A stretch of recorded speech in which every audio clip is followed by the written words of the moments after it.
Hello friends, आज मैं नया टॉपिक लेकर आया हूँ जिसका नाम है सेल। भाई इसमें बात करेंगे कि सेल क्या होता है, सेल के टाइप्स क्या हैं और इसके ऑर्गेनेल्स क्या क्या होते हैं। आज बात कर लेते हैं कि सेल का पहले डिफिनेशन बात कर लेते हैं। तो the cell is smallest structural and functional unit of the body. Cell जो है बॉडी की स्मॉलेस्ट और स्ट्रक्चरल यूनिट होती है, which was discovered by Robert Hooke, जिसे रॉबर्ट हुक नामक वैज्ञानिक ने खोज किया था 1665 में। बात करते हैं कि साइज क्या होता है। तो the size of the cell minimum 6 micrometre and maximum 80 micrometre. जो सेल की साइज होती है कम से कम 6 माइक्रोमीटर जो कि स्पर्म होता है एंड मैक्सिमम 80 mm जो कि ओवम होता है। अब बात कर लेते हैं types of cell. The cell is divide into two main types on the basis of origin. उत्पत्ति के आधार पे सेल को दो भागों में डिवाइड किया गया है। पहला है प्लांट सेल, दूसरा है एनिमल सेल्स। प्लांट सेल्स पौधों में पाए जाते हैं। एनिमल सेल जो होता है वो ह्यूमन बॉडी या एनिमल्स सब में पाए जाते हैं। ये भी दो भागों में डिवाइड किया गया है on the basis of development. Development के हिसाब से जो वो एनिमल सेल है वो दो भागों में डिवाइड किया गया है। पहला है प्रोकैरियोटिक सेल, दूसरा है यूकैरियोटिक सेल। जो प्रोकैरियोटिक सेल होता है वो जो है ऐसे एनिमल्स में पाए जाते हैं जिनमें सेल डिवीजन नहीं होता है, या आप बात कर सकते हैं जैसे बैक्टीरिया हो गया, वायरस हो गया, उन सब में जो है प्रोकैरियोटिक सेल्स पाए जाते हैं। यूकैरियोटिक सेल जो होते हैं वो ह्यूमन बीइंग में पाए जाते हैं। बात करें कि the human body made of animal eukaryotic cell. जो ह्यूमन बॉडी है वो यूकैरियोटिक सेल से मिलकर बना है। हेलो फ्रेंड्स, अब नेक्स्ट बात कर लेते हैं हम स्ट्रक्चर ऑफ द सेल्स। बात करें कि सेल का स्ट्रक्चर क्या क्या होते हैं। तो सेल का स्ट्रक्चर आप देख पा रहे हैं, सेल मेम्ब्रेन पहला है, दूसरा साइटोप्लाज्म, तीसरा न्यूक्लियस। मतलब सेल स्ट्रक्चर को 3 भागों में डिवाइड किया गया है, जैसे कि यहाँ पर देख पा रहे होंगे। पहला है सेल मेम्ब्रेन, फिर दूसरा है साइटोप्लाज्म जो सेल के अंदर भरे होते हैं और उसे साइटोप्लाज्म बोलते हैं। बाकी सेल जो है न्यूक्लियस पाए जाते हैं। अब नेक्स्ट बात कर लेते हैं कि सेल मेम्ब्रेन होता क्या है। तो सेल मेम्ब्रेन जो है जिसे प्लाज्मा मेम्ब्रेन के नाम से भी जाना जाता है, it is the protective sheet that envelops the cell body. ये एक प्रोटेक्टिव शीट मतलब प्रोटेक्शन प्रोवाइड करता है सेल को, और जो है या सेल को कवर करने का भी काम करता है। It separate the fluid ECF and ICF। ये जो है ECF फ्लूइड और ICF फ्लूइड जो मैंने पीछे वीडियो बनाया था उसमें डाल रखा है। ECF और ICF क्या होते हैं, वो उन्हें डिवाइड करने का काम करता है। ECF जो होता है एक्स्ट्रा सेलुलर फ्लूइड, मतलब कि जो कि सेल के आउटसाइड पाया जाता है। ICF जो होता है इंट्रा सेलुलर फ्लूइड जो सेल के अंदर पाया जाता है, उन्हें सेपरेट करने का काम करता है। नेक्स्ट बात कर लेते हैं कि it is impermeable to large molecules. ये जो है इम्प्रेमेबल्स होता है लार्ज मॉलिक्यूल्स, मीन्स जो बड़े मॉलिक्यूल्स होते हैं उन्हें अंदर जाने से रोकता है, जैसे कि प्रोटीन हो गया एंड सिलेक्टिवली प्रोटीन्स हो गए। और जो हैं कुछ स्मॉल पार्टिकुलर्स होते हैं जिन्हें अंदर जाने का भी काम कर मतलब रास्ता देता है। वो हैं आयंस हो गए या मेटाबोलाइट्स। मतलब जो मेटाबोलाइट्स मतलब कि जो ऐसी चीज़ें हैं जो एब्जॉर्ब हो चुकी हैं जिन्हें यूज में लेना है, ऐसे सब्सटेंस जो हैं सेल के अंदर जा पाते हैं। नेक्स्ट बात कर लेते हैं कंपोजिशन ऑफ सेल मेम्ब्रेन, मतलब कि किन किन चीज़ों से सेल मेम्ब्रेन बना है। It compose bye of 3 following substance. जो सेल मेम्ब्रेन है वो 3 सब्सटेंस से मिलकर बना है। पहला है प्रोटीन जो कि 55% पाया जा रहा है, लिपिड्स 40% पाया जा रहा है, कार्बोहाइड्रेट 5% पाया जाता है। नेक्स्ट हम बात कर लेते हैं function of the cell membrane, मतलब सेल मेम्ब्रेन के क्या क्या फंक्शन है। तो पहला है protective function of cytoplasm and cell organelles. जो साइटोप्लाज्म है उसको प्रोटेक्ट करने का काम करता है। जो सेल ऑर्गेनेल्स हैं जो आप देख रहे हैं इसमें, उन्हें प्रोटेक्शन देने का काम कर रहा है। नेक्स्ट है एब्जॉर्प्टिव फंक्शन फॉर न्यूट्रिएंट्स। ऐसे न्यूट्रिएंट्स जो यहाँ तक पहुँचे हैं उसे एब्जॉर्ब करके सेल के अंदर पहुँचाने का काम भी करता है सेल मेम्ब्रेन। नेक्स्ट बात कर लेते हैं excretory function for metabolite based products of the cell. जो बेस्ट प्रोडक्ट्स हैं इसमें, जो मेटाबोलाइट्स हो चुके हैं, उन्हें बाहर करने का भी काम करता है cell membrane. Hello friends, next बात कर लेते हैं हम कि साइटोप्लाज्म क्या होता है। तो the cytoplasm is the substance present inside the cell. Cytoplasm जो है, जो सेल के अंदर फ्लूइड पाया जाता है, उसे साइटोप्लाज्म कहते हैं। Which are divided into 2 parts, यह जो है 2 भागों में डिवाइड किया गया है। फर्स्ट है साइटोसोल, दूसरा है सेल ऑर्गेनेल्स। तो फर्स्ट बात कर लेते हैं कि साइटोसोल क्या होता है। तो it is clear lipid portion of the cytoplasm. Cytosol जो है लिपिड पोर्शन का क्लियर पार्ट होता है। नेक्स्ट बात कर लेते हैं विच कंटेंट वेरियस सब्सटेंस, जिसमें वेरियस तरीके के सब्सटेंस पाए जाते हैं, जैसे प्रोटीन हो गया, कार्बोहाइड्रेट्स हो गए, लिपिड्स हो गए एंड इलेक्ट्रोलाइट्स। ये सब मिलके जो है साइटोसोल बनाने का काम करते हैं। नेक्स्ट बात कर लेते हैं सेल ऑर्गेनेल्स क्या होते हैं। ऑर्गेनेल्स मीन्स स्मॉल ऑर्गन्स, मतलब इन्हें स्मॉल ऑर्गन्स के नाम से जाना जाता है। हैव स्पेशलाइज्ड फंक्शन, जिनमें एक स्पेशल फंक्शन करने की क्षमता होती है। And close by their own cell membrane, जो कि खुद के सेल मेम्ब्रेन द्वारा घिरे होते हैं with in the cytosol. Cytosol के अंदर, जिसमें सभी ये सेल ऑर्गेनेल्स दिखाई देते हैं, इसे साइटोप्लाज्म कहते हैं। इसी में ही लिपिड का क्लियर पोर्शन होता है, जिसे साइटोसोल बोलते हैं। इसमें सेल ऑर्गेनेल्स पाए जाते हैं। नेक्स्ट बात कर लेते हैं कौन कौन से सेल ऑर्गेनेल्स पाए जाते हैं। तो न्यूक्लियस हो गया, माइटोकॉन्ड्रिया हो गया, ribosome, endoplasmic reticulum, Golgi body, lysosome and cytoskeleton. Next बात कर लेते हैं न्यूक्लियस, जो कि एक सेल ऑर्गेनेल्स है, उसके बारे में हम बात कर लेते हैं। तो the nucleus is control unit of the cell. जो न्यूक्लियस है वो जितने भी सेल ऑर्गेनेल्स पाए जाते हैं उनको कंट्रोल करने का काम करता है। It is present all body cell except RBC, या हर बॉडी सेल्स में पाया जाता है लेकिन आरबीसी में नहीं पाया जाता है। नेक्स्ट बात करें the nucleus located near the centre of the cell and is mostly spherical in shape. देख रहे हैं आप कि जो सेल है, जो न्यूक्लियस है, वह सेंटर में पाया जाता है। किसके? सेल के अंदर सेंटर में पाया जाता है, जो कि साइज में गोले आकार का है। आप देख पा रहे होंगे साइज में ये न्यूक्लियस जो है गोले आकार का है। नेक्स्ट बात करते हैं the nucleus he has following components. Nucleus के फॉलोइंग कंपोनेंट्स से कौन कौन से जान लेते हैं। Nuclear membrane, nucleoplasm, nucleoli. आप देख पा रहे होंगे जो ये है, ये न्यूक्लियर मेम्ब्रेन है, ये न्यूक्लियर प्लाज्म है और न्यूक्लियोलाई इसी के अंदर में पाया जाता है। बस फर्स्ट बात कर लेते हैं न्यूक्लियर मेम्ब्रेन।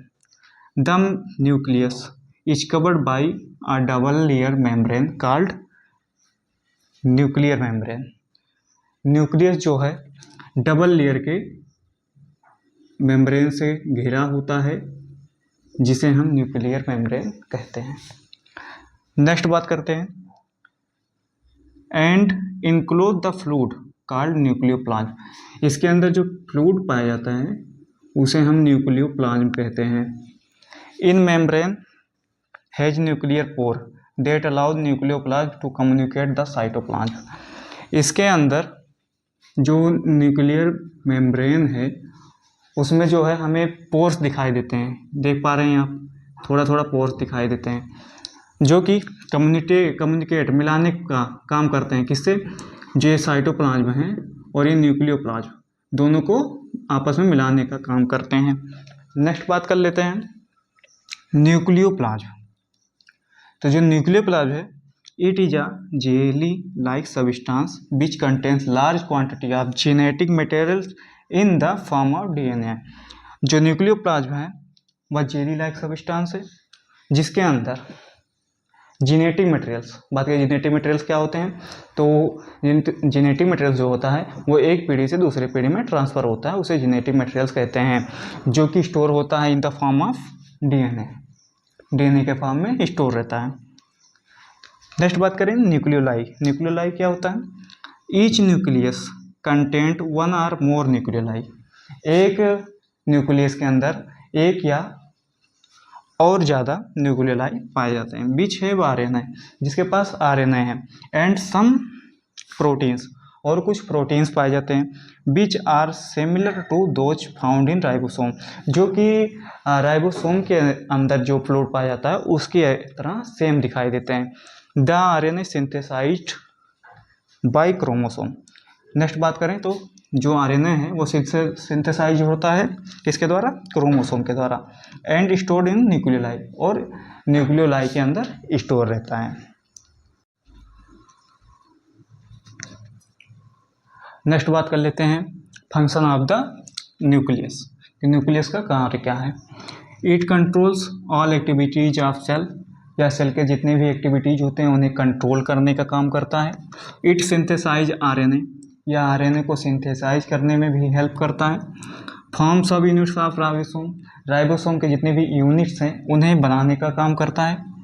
नेक्स्ट बात करें, it send genetic instruction to the cytoplasm for protein synthesis through messenger RNA, या जो है मैसेंजर RNA के थ्रू प्रोटीन सिंथेसिस करने के लिए साइटोप्लाज्म को इंस्ट्रक्शन देने का काम करता है। नेक्स्ट बात करें, it control cell division through genes, या जीन्स के द्वारा या जीन्स की मदद से सेल डिवीजन करने का काम भी करता है। नेक्स्ट बात करें, it stores heredity information in genes, या जो हेरिडिटी इंफॉर्मेशन जो वंशागत मिली है उसे जीन्स के रूप में स्टोर करता है और उसे ट्रांसफ़र कर देता है। मतलब कि transfer this information from one generation to the next generation, मतलब जो जीन्स के फॉर्म में हेरिडिटी इंफॉर्मेशन को इकट्ठा करके रखता है उसे ट्रांसफ़र कर देता है वन जनरेशन से टू जनरेशन, मतलब दूसरे जनरेशन तक। हेलो फ्रेंड्स, नेक्स्ट हम देख लेते हैं माइटोकॉन्ड्रिया। माइटोकॉन्ड्रिया क्या है? Mitochondria are membrane bound organelles and are called power generating unit of the cells. Mitochondria जो है एक झिल्ली में बंधा हुआ ऑर्गेनेल्स है जो कि पावर जनरेट या एनर्जी जनरेट करने का काम करता है। नेक्स्ट देखें, the mitochondria has several unique feature that they can move, change their size and shape and divide within the cell. जो माइटोकॉन्ड्रिया है उसका एक यूनिक फीचर है, यह सेल के अंदर जो है मूव कर सकते हैं, अपने साइज को चेंज कर सकते हैं और सेल के अंदर डिवाइड भी हो सकते हैं। नेक्स्ट बात करें, the main function of mitochondria is production of energy by metabolism of carbohydrate.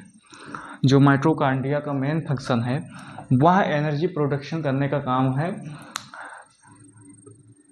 Bye metabolism of carbohydrate, carbohydrate का मेटाबॉलिज्म करके एनर्जी प्रोडक्शन करता है। नेक्स्ट बात कर लेते हैं राइबोसोम कि राइबोसोम क्या होता है। तो the ribosome are granular structure composed of RNA and proteins. जो राइबोसोम है वह ग्रेनुलर स्ट्रक्चर होता है जो कि RNA और प्रोटीन से मिलकर बना है। नेक्स्ट बात करें तो the ribosome can be found floating with in the cytoplasm and attach the endoplasmic reticulum. जो राइबोसोम है वह साइटोप्लाज्म के अंदर तैरते रहते हैं और जो एंडोप्लाज्मिक रेटिकुलम नेक्स्ट ऑर्गेनेल्स है उसमें चिपके हुए होते हैं। The main function of ribosome is synthesis of protein. जो मेन फंक्शन है राइबोसोम का वह प्रोटीन का सिंथेसिस करने का है। नेक्स्ट बात कर लेते हैं एंडोप्लाज्मिक रेटिकुलम।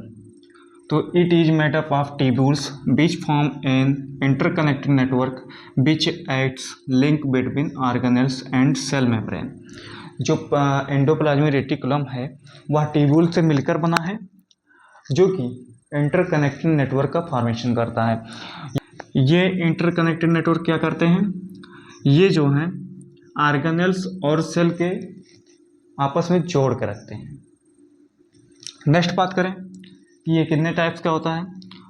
तो एंडोप्लाज्मिक रेटिकुलम जो है दो टाइप के होते हैं, एक है स्मूथ एंडोप्लाज्मिक रेटिकुलम, दूसरा है रफ एंडोप्लाज्मिक रेटिकुलम। फर्स्ट बात कर लेते हैं smooth endoplasmic reticulum. It is synthesis lipid and steroid hormones. ये जो है लिपिड का और स्टेरॉयड हार्मोन्स का सिंथेसिस करती है। कौन? Smooth endoplasmic reticulum. And is also associated with the detoxification of some drugs. और जो है ये जो ड्रग्स होती हैं जो टॉक्सिक होती हैं उन्हें डिटॉक्सिक करने का काम भी करता है। और बात करें, some lipids are use to replace and repair the plasma membrane and membranes of organelles. और जो इसकी कुछ लिपिड्स होती हैं जिनका ये फॉर्मेशन करता है स्मूथ एंडोप्लाज्मिक रेटिकुलम, वो लिपिड्स क्या करती हैं? Replace and repair the plasma membrane.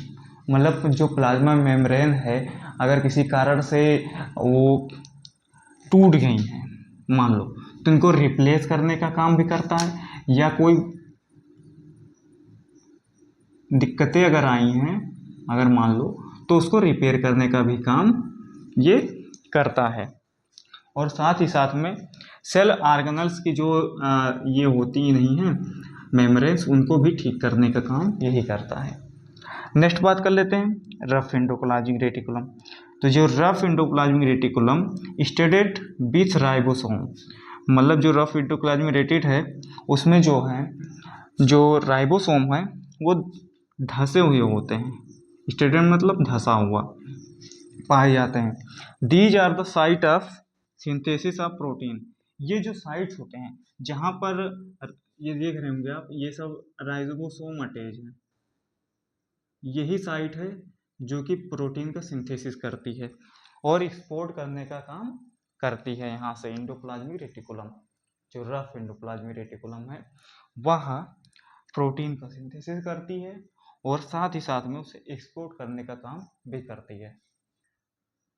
Next बात कर लेते हैं कि गोल्गी बॉडी क्या होता है। तो it is present in all cell except RBC. यह जो है हर तरीके के सेल में पाया जाता है आरबीसी को छोड़ के। It consist 5 to 8 flattened membranes. इसमें जो है 5 से 8 फ्लोटेंट मेम्ब्रेन पाए जाते हैं जिसे सिस्टर्नी कहा जाता है। फ्लोटेंट क्यों कहा गया है? फ्लोटेंट मतलब कि ऐसे 5 से 8 जो हैं मेम्ब्रेन पाए जाते हैं जो कि सेल प्लाज्मा में तैरते रहते हैं, इसलिए फ्लोटेंट कहा जाता है इसे। नेक्स्ट बात कर लेते हैं, ये इसके जो है दो फेस होते हैं। एक फेस आप देख रहे होंगे, एक फेस इधर है, एक फेस इधर है। एक को कहा जाता है सिस फेस, एक को सिस फेस कहा जाएगा और दूसरे को ट्रांस फेस। नेक्स्ट बात करें सिस फेस होता क्या है। This face near the endoplasmic reticulum. ये वाला जो फेस है वो एंडोप्लाज्मिक रेटिकुलम के नजदीक पाया जाता है।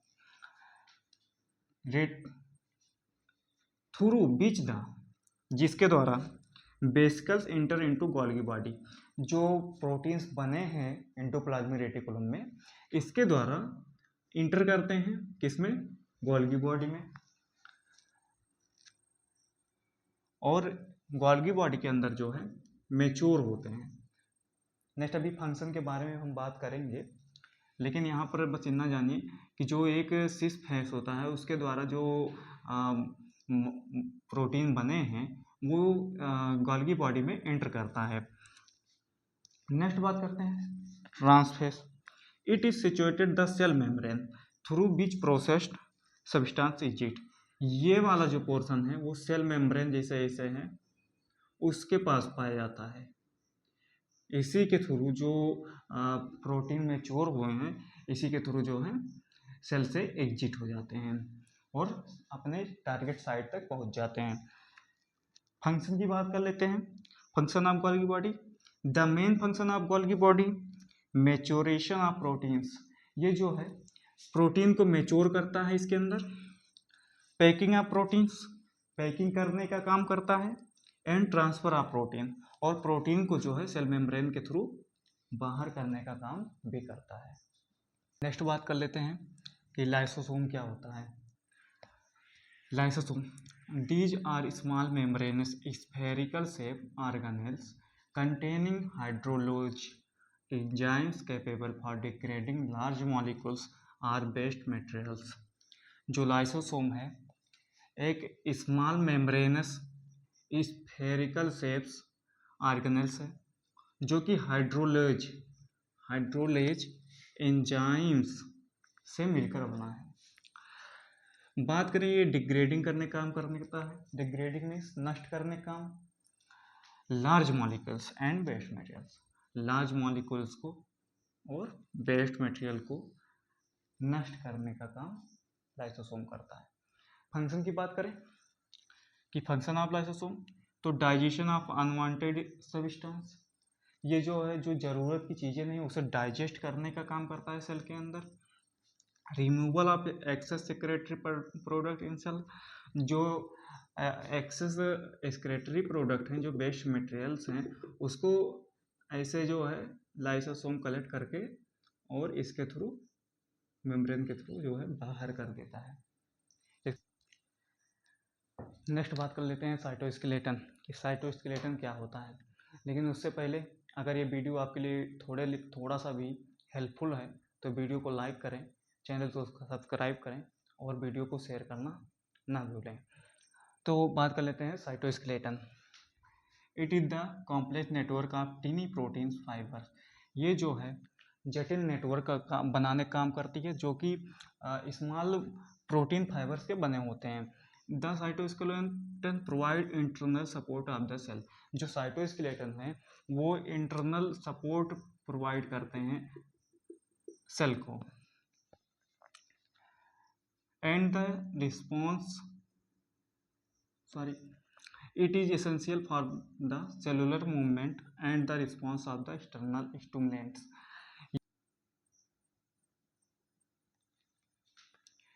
ये जो साइटोस्केलेटन है वह इंटरनल ऑर्गेनेल्स को मूवमेंट कराने का काम करता है और साथ ही साथ में इसको जोड़े रखने का भी काम करता है। नेक्स्ट बात कर लेते हैं, it consist of two main protein components, ये जो है साइटोस्केलेटन दो मेन प्रोटीन कंपोनेंट से मिलकर बना है। पहला है माइक्रोफिलामेंट्स। बात कर लेते हैं माइक्रोफिलामेंट्स होता क्या है, तो दीज टिनी फाइबर्स, यह जो है पतली फाइबर्स होती हैं जो कि मेड ऑफ एक्टिन, जो कि एक्टिन की बनी होती हैं। एक्टिन एक प्रोटीन या एंजाइम है जो कि मसल्स को कॉन्ट्रैक्ट करने का काम करता है। Are anchored to inside the cell, anchored means बांधने का काम या रोकने का काम करती हैं। जो माइक्रोफिलामेंट्स हैं वह एक्टिन के बने होते हैं जो कि इनसाइड सेल मेम्ब्रेन, जो कि सभी सेल मेम्ब्रेन से सभी सेल ऑर्गेनेल्स को बांध के रखती हैं। It give the cell shape and support, and cell को जो है सपोर्ट करने का काम करती है और शेप देने का भी काम करती है। Actin is also involve in the contractile process in muscles, जो एक्टिन है वह मसल्स को कॉन्ट्रैक्ट करने में हेल्प करता है। नेक्स्ट बात कर लेते हैं माइक्रोट्यूब्यूल्स क्या होते हैं, तो these are large and rich proteins, यह जो है बड़े और रिच प्रोटीन्स के बने होते हैं। That gives the cell mechanical support, यह जो है सेल को मैकेनिकल सपोर्ट देने का काम करता है।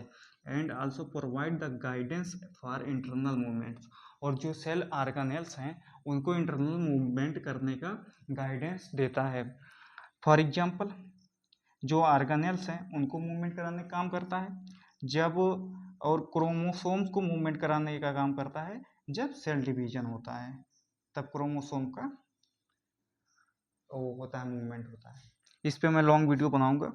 लॉन्ग वीडियो देखने के लिए चैनल को सब्सक्राइब कर लीजिए, वीडियो को शेयर कर दीजिए और लाइक भी कर दीजिए। और नेक्स्ट जो भी टॉपिक आपको चाहिए वो आप कमेंट कर दीजिए, मैं उस पर आपको लॉन्ग वीडियो बनाकर दे दूंगा। ऐसे ही इंपॉर्टेंट वीडियो जानने के लिए मेरे चैनल को सब्सक्राइब कर दीजिए, वीडियो को शेयर कर दीजिए और लाइक करना मत भूलिए। Thank you.